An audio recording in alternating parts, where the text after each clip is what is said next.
Sanbonani, and today, after a long time, let me say, welcome to Conversations with Dawn Tandega King.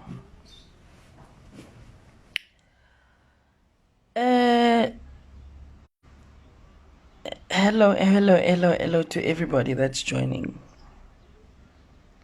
Today's one is going to be very brief. Well, I always try to keep them brief, but they run away with me. I just want to share everything that I've been going through this week, everything I realized this week, everything I learned this week. Hello, everybody. Hello. Today, I would like to say the topic is going to be combined topics. And you're all aware that you all know that I always speak mainly on mental wellness because that's very important to me. Today, I want to combine it. I want to speak about substance abuse, and I want to speak about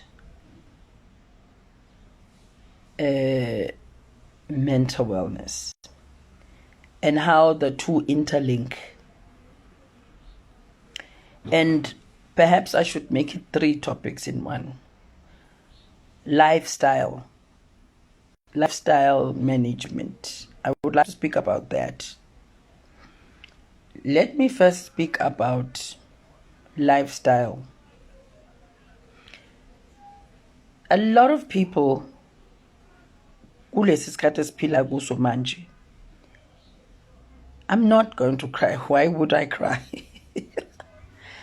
A lot of people kulesi sikhathi esiphila kuso siphilela social media. Social media has become a platform where people want to prove to other people that they're living large, they're doing well, they're kumnandi. They're rolling in the money. They're living the life. It looks glamorous on social media. Everybody wants to prove that on social media. Everyone wants to show up on social media looking their best. And some people don't realize that people prepare to take pictures, go to certain places to take pictures just to post them on social media so that it looks like konke kuhamba kahle. And then someone osekhaya oyihlalele nje ekhaya aqale abe ne stress ukuthi why aren't all these lovely things happening to me?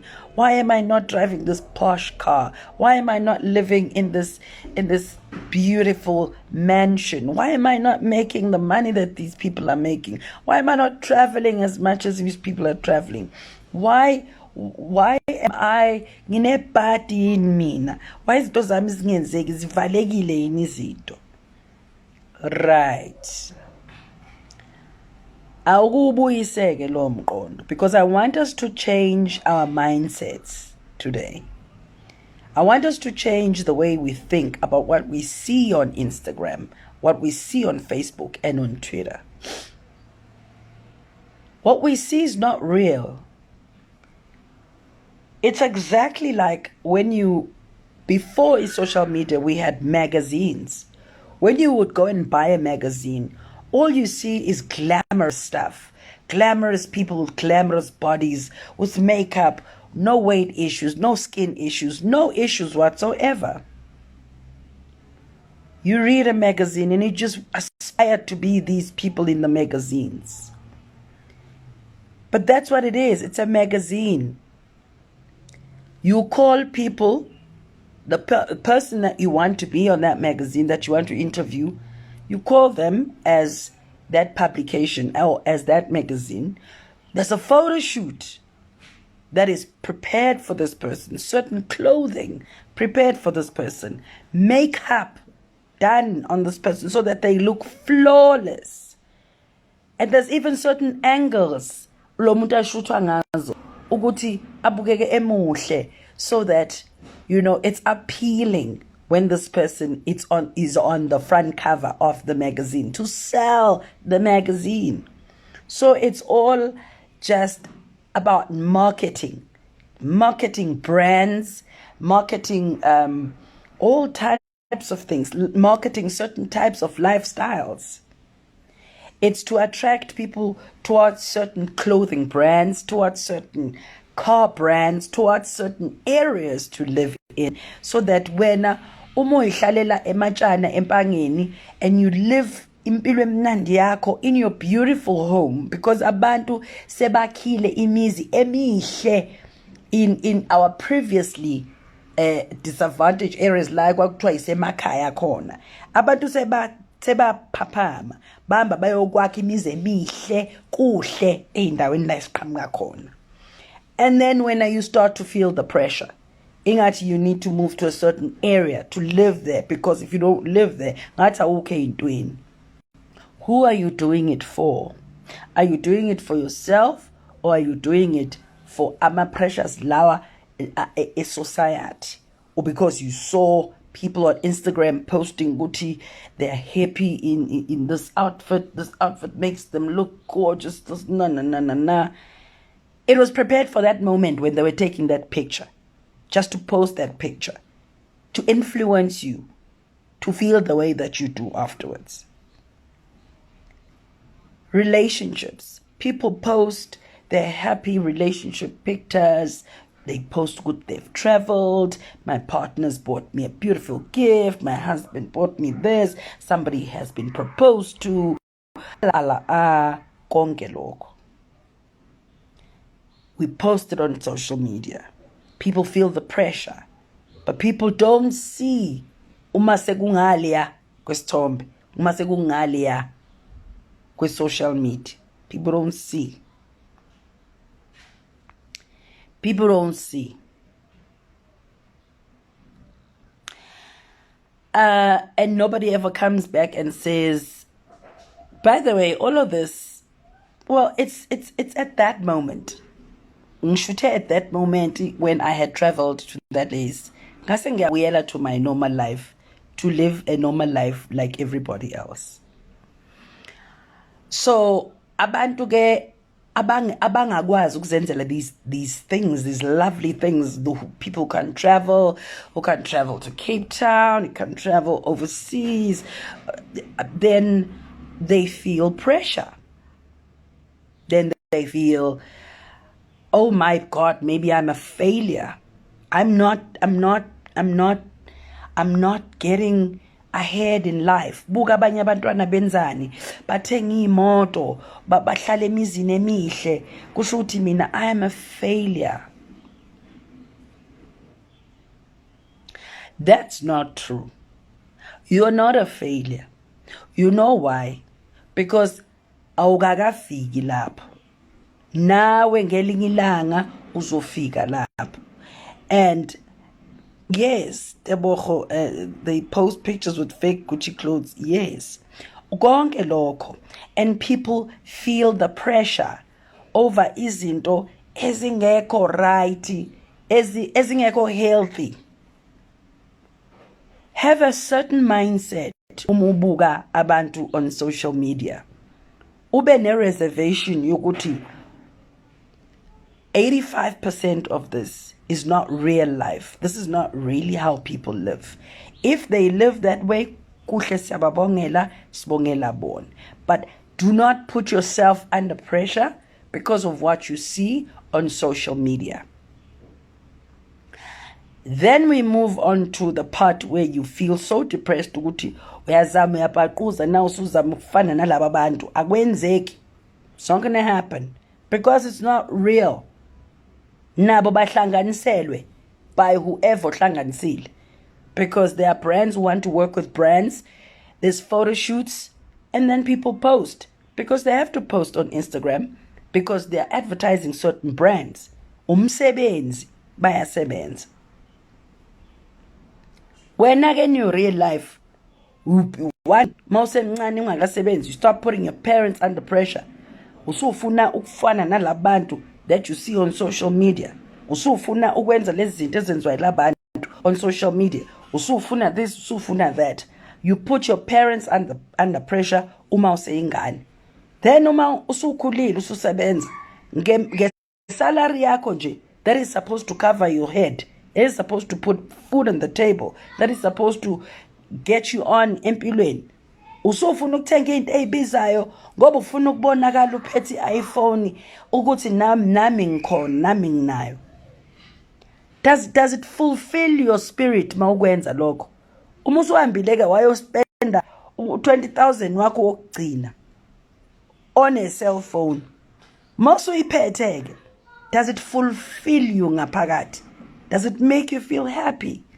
I don't think so. I think you feel even more empty uma usuyiphethe ke leyo nto. So I drive a Porsche or whatever it is that you're driving. Do you feel fulfilled? Does that fancy car make you feel good? Does it make you a better person? Does it make your personality better? Does it take you far in life? That car that you bought so that abantu ukuze bakwazi ukubona udrive kusibuza uphindele ekhaya ku4 room lo akino akawo extend. Noma emqashweni la uhlala khona. Do you get what I'm trying to say, guys? I'm trying to say, by the time sifika kwi-depression, sisuke sikade sesiyihlakaza thina, sihambe siyisaphaza thina, sihambe siyineka, siyenza ukuthi isiphathe siyayibiza. Mental illness can be prevented. Depression can be prevented by you ungazinaki izinto kakhulu ezi-materialistic kangaka. Awukuqala unake wena and uzazi ukuthi kambe mina, what were my goals and aspirations in life? Mina, the individual. What did I want? Did I want to travel? Where did I want to travel to? And for what purpose did I want to travel? What did I want to become when I was younger? What did I want to achieve with my life when I reached a certain age? Ask yourself these questions. You don't have to hear them from somebody else. You don't have to see them on social media. What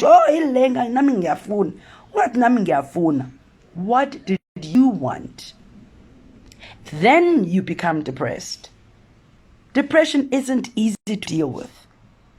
By the way, there are many things that get people depressed, that get people to a point where they're depressed a lot. Hambe wenza ikweletu, ama wenza zonke izinto lezi uzilethele wena depression. Mase kufanele kuphume kulento akusaphumeki. Akusaphumeki, usunkinatelekile kodwa ufuna ukubuka unjalo nje. Then you become more depressed. Then something's got to take the depression away. Because you also don't want to admit that you are depressed. You don't want to be seen as weak. Depression is associated with weakness to those that don't understand what it is. Then you go, you have to numb the pain. That's when the substance abuse comes in. That's when you start drinking alcohol to numb the pain. Abanye bathi baphuzela umnandi, abanye baphuzela ukuba usudakelwa ukuthi ufuna ukukhohlwa inkinga. Lezo idalele zona. I'm not speaking like this because I'm a perfect person. In fact, I'm speaking like this because I'm imperfect. Because I'm learning. Ukuthi nami ama mistakes ami. Nami ama mistakes ami faneke, awukwazi uqhuza uketshene elilodwa sonke isikhathi. Faneke uphinde ufunde from the mistakes that you've made. The mistakes of the past can't still be the same mistakes you're making today. As I speak to you, nami, I learn from the things that come out of my mouth because some of them are out of my control. Remember, guys, being a spiritual person simply means you're a vessel. And when a message comes through, you just need to open your mouth. Is Pumel. I don't prepare these things. I don't write them down. I simply just open my mouth and speak because I feel it's time we speak to each other. It's time sakane. It's time sibonisane. With this fake life that we want to live, akuyona impilo. What we see on television, what we see people living in Hollywood, noma phesheya kuphi kuphi, it's what imali yabo. They earn more money phesheya than we do here. In the entertainment space, South Africa, we're not earning the same as the people that are in Hollywood. We're not Hollywood entertainers. But they earn in dollars. Banemali yangempela. In South Africa, thina sisastrugglisha. Usathi nje uma uyasebenza njengabasebenzi bonke ukuthi uvela ku-TV akusho usho lutho ukuthi u-rich lokho. If you've made it, ngiyakubongela mntakama. If you've made it, ngiyakubongela mntakama. If you have had opportunities that have brought real money into your space, into your life, please appreciate God and thank your ancestors for that. Ngoba ngiyakubongela mntakama, you are a few amongst millions of actors or artists or creatives, I should put it kanjalo, that would love to just live impilo ekhululekile. Akudingi ukuthi size sisonke siqamba amanga sithi ngoba sivela ku TV. Yabona le celebrity, le mindset yob celebrity lesi sifama ama glasses sesinja. Guys, asiyekeni ukukhohlisa izingane zabantu phandle. Asiyeke nje ukukhohlisa izingane zabantu phandle. Ku rough kunzima. It's been tougher even kulesi sikhathi sepandemic. It's been worse because we haven't been able to do extra work leyo siwenzayo ngaphandle to substitute i-income esiyitholayo ngokuvela kwethu TV. We don't work at TV yaphesheya. We're not on the big screen. If you have been on the big screen and you're South African, ngicela ubonge uNkulunkulu, bonga amadlozi akini, bonga ithonga lakho, bonga ithunya ohamba nazo ngokukuvulela lo mnyango. If you've made it in South Africa as an entertainer, ngiyakubongela. But there are those that haven't. There are those that are passionate about what they do. But financially, sifana nabo bonke nje abantu. Kuba kumbi kube kuhle. Kuba kumbi kube kuhle. Njengawo wonke umuntu. Mina ngumama wengane eziwu5. I wake up in the morning, I go and I work. It just so happens ukuthi umsebenzi wami ungiveza ku TV. But it doesn't take away from the fact that I am a mother who wakes up like all other mothers ukuyosebenzela izingane zakhe. Angisebenzeli isikhwama esithile, angisebenzeli isicathulo esithile. In fact, when the last time was I bought myself shoes. Well, okwamanje ke akho shoes la ngoba vele kwa my knee I'm in a cast kumanje. Ngihudula umnyanga just because I'm not healing properly. That's another thing that should be making me ngingene phakathi emgodini ngidabukele. But I will not do that anymore. I will not do that. Instead ngizozibuza ukuthi this injury engapheli that has taken so much out of me emotionally, it's drained me, that has taken so much of my time. According to me, it has made me sit down for 7 going on 8 months ngingenzi much in the industry. Ngihambile ngayosebenza and I had to go back again for another operation because the knee wasn't healing properly. And guess what? I'm again sitting. But you have to get to a point where you change your mindset and you ask, why? Lomlenze, what is it representing in my life, in the bigger picture of my life? What is it representing? Have I been neglecting a certain part of my life, perhaps? Have I been maybe neglecting the spiritual part of my life? Is this to put me back on the path of me being a spiritualist? Me being a healer? Is this a way of guiding me back to my way to heal people? Is that what it is? And then you start to pray about it. And then all other problems that are coming with it, you start to pray. You change the mindset. You don't feel sorry for yourself. You change the mindset. You don't say, the flashy cars that they're driving. You don't have them because the time has not come. wonke umuntu unesikhathi sakho and ungayihalela izinto zabantu ezinkulu ngoba uzazi ukuthi ziqhamuke kanjani. Nayihalela imizi yabantu emikhulu, imoto zabantu ezinkulu, izinto zabantu ezinkulu. Do not do that to yourself. You are destroying your spirit. Ujabhisa ingilosi yakho ngokungabongi ngalokho onakho. I've changed my mindset. And by that, I'm not saying I'm perfect. I am not perfect. Instead, ngiyawabona one by one ama imperfections ami. And I try to tackle them one by one. And this time that I've had to spend, again, ngihleli phansi, I've had to rethink ubumina nomuntu enguyena and ask, Nkosi yami, zithunywa zami, mathonga ami, ngikhanyiseleni indlela yami, ngiyibone for what it is. Perhaps I've been missing something. Perhaps I've been too busy trying to do ezinye izinto and I had forgotten the purpose of my journey. And so I've been praying for the purpose of my journey. Is my purpose to be on television, to perform on television so that I entertain people? Or is my purpose to heal? Is my purpose to leave my television work perhaps and go and work? Or is the purpose to balance it so that I feel a balanced life? As I do what I love the most, which is performing, I also heal people because I have a calling.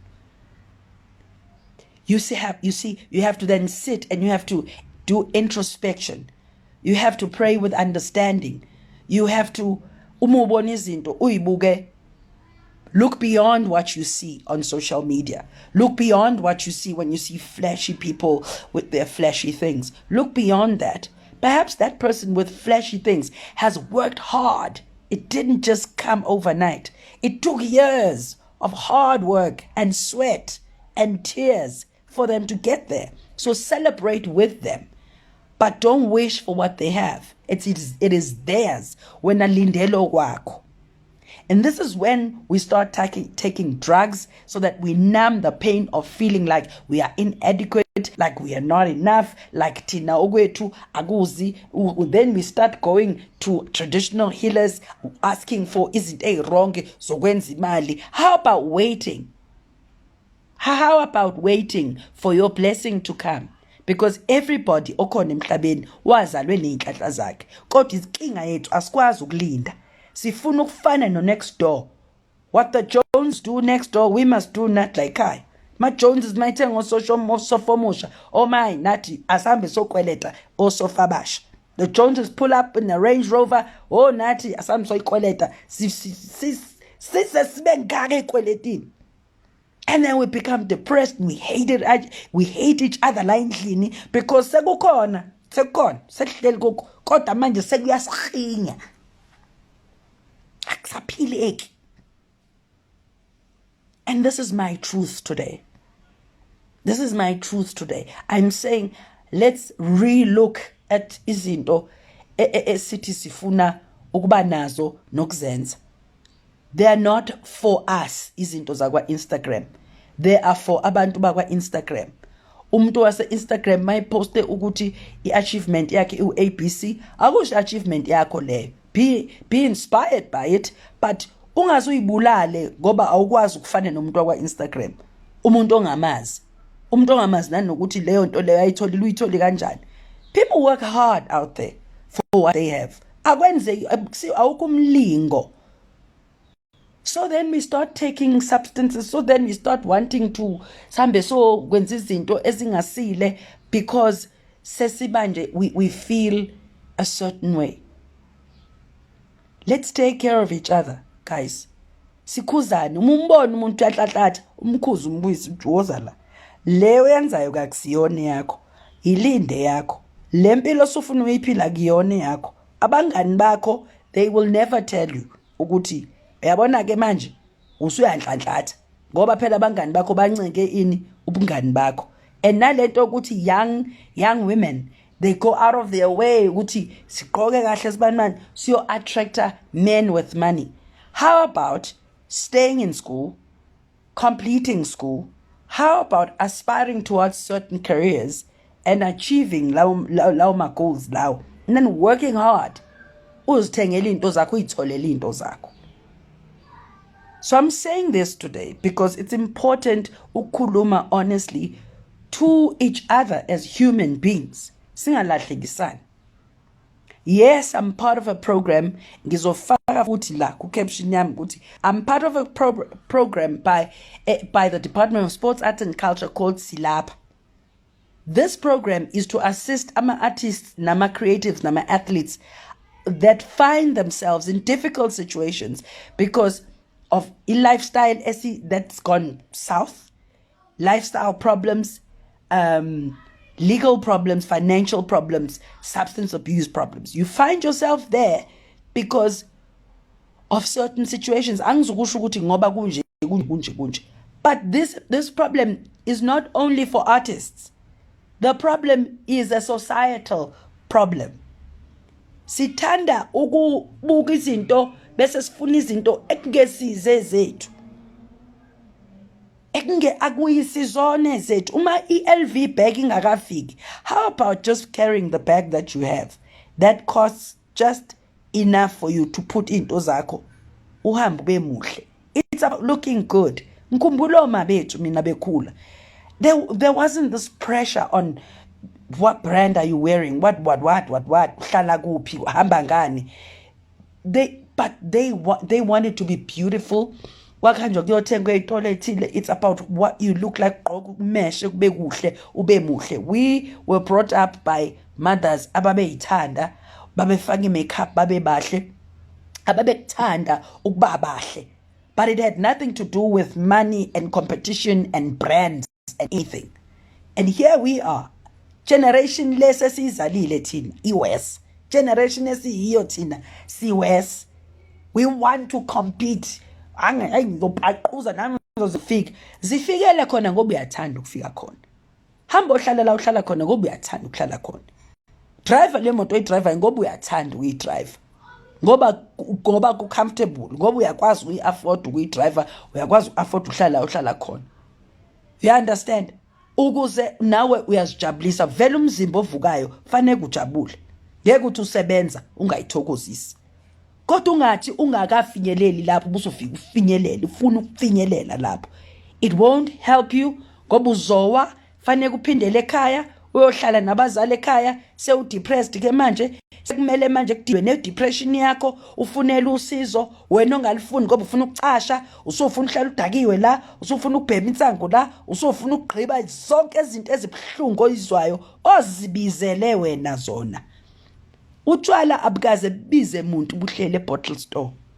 Kodwa ulayini osuku uyothenga utshwala. Sithi siyajabula. Sisajabula na noma khona izinto esesiyigqiba sinambisa, we numbing the pain with substances.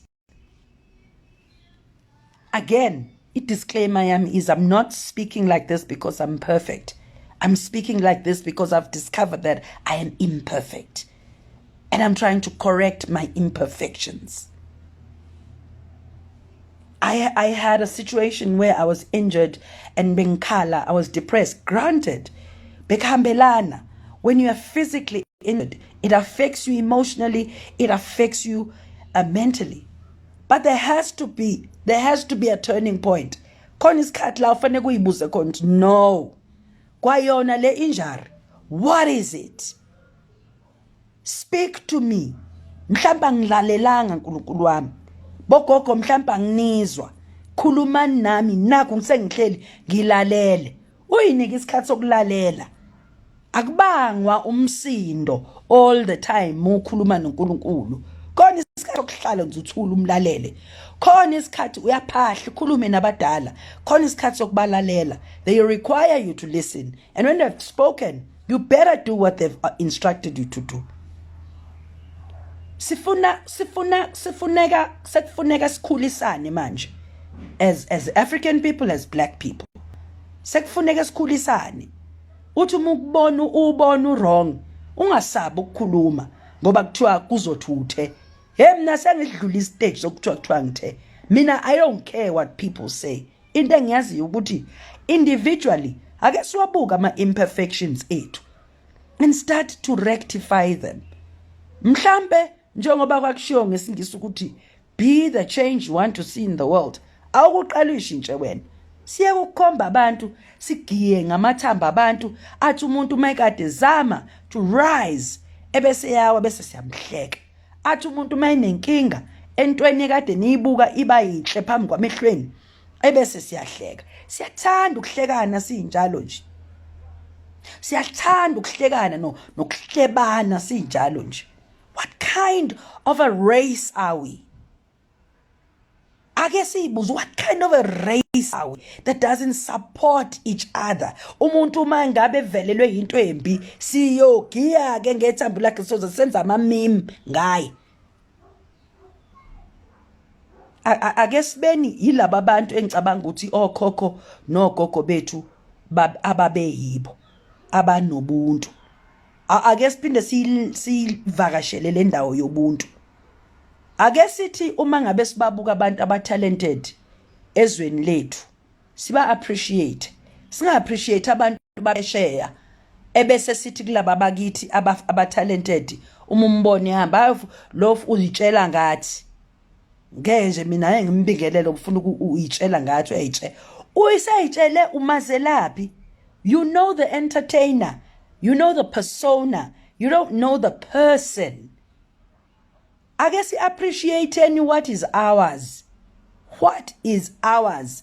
Hayi lokhu usothanda abantu baphesheya bethi mabefika la scream siqulele bona. But we have just as much talent in our country as there is everywhere else in the world.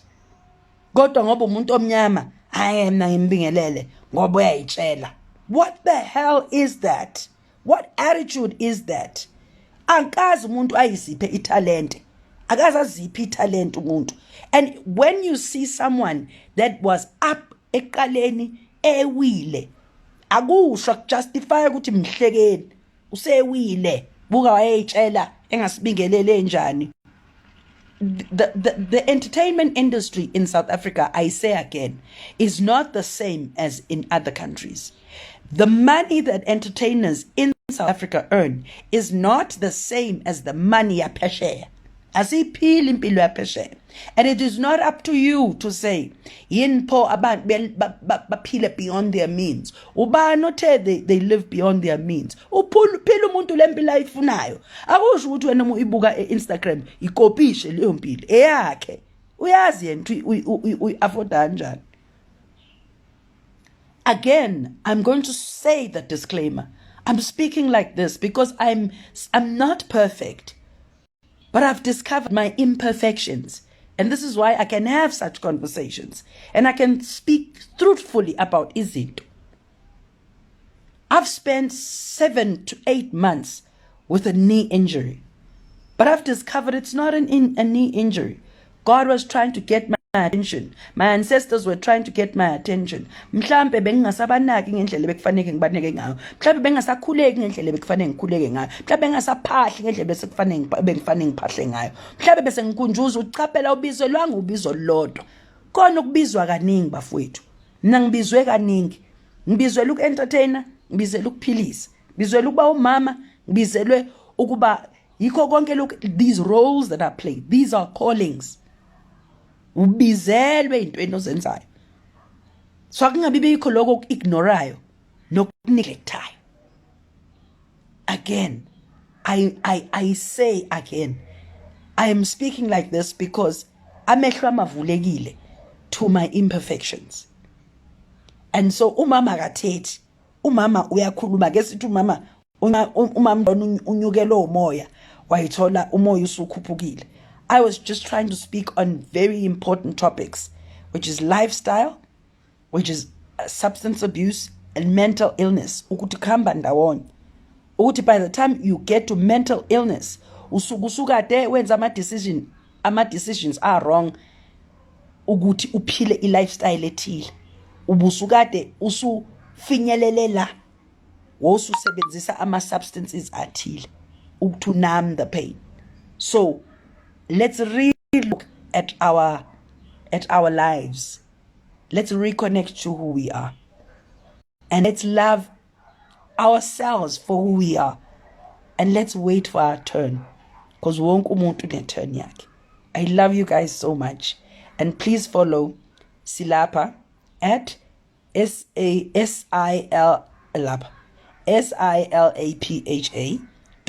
.I follow Silapha.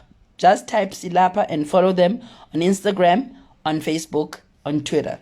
Silapha is an initiative by the Department of Sports, Arts and Culture to help, especially athletes and creatives.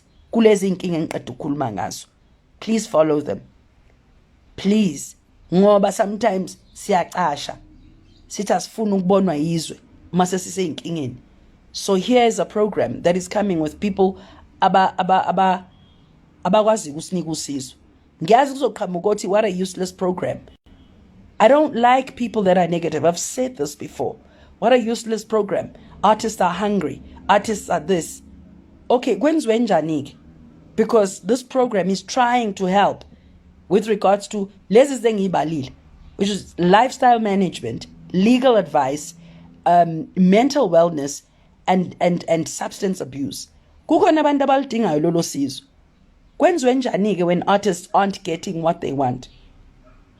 Kwenziwe njani? How about we change the mindset and change Life's Corner, the situation of Life's Corner as artists, instead of complaining? Ngiyanithanda kakhulu. Have a beautiful weekend. Stay safe. Stay focused. And change